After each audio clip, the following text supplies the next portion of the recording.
కట్టుకుని పరమేశ్వర సన్నిధానమునకు వెళ్లకుండా ఉండడం మంచిది. ఎందుకో తెలుసా?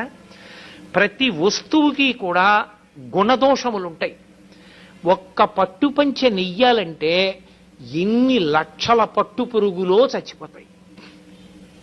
మల్బరీ ఆకులు పెట్టి పట్టు పురుగుని పెంచి బాగా కడుపు నిండా తిని అది పట్టు దారాన్ని చుట్టూ అల్లుకుని పట్టుగూట్లో మెత్తగా ఉంది కదా అని పడుకుంటుంది. ఇక అది పడుకుని నిద్రపోవడం మొదలెట్టిన తర్వాత ఇక అది బయటికి రాలేదు, ఇక పట్టుదారం వదలదు. ఇప్పుడు ఆ పురుగును ఒక్కదాన్ని తీసి బయటపడేయాలంటే పట్టు కాయని కోసేయాలి. కోసేస్తే దారం ఇంతంత ముక్కలైపోతుంది. అందుకే పట్టు కాయలన్నీ ఏం చేస్తారంటే మరుగునీళ్లలో పడేస్తారు. మరుగునీటిలో పడిపోగానే ఆ పట్టు పురుగుకి తెలివి వస్తుంది. అది బయటికి వెళ్ళిపోవాలని దారాల మధ్యలోంచి వెడుతున్న మరుగునీటికి శరీరం ఉడికిపోతుంటే గిల గిల గిల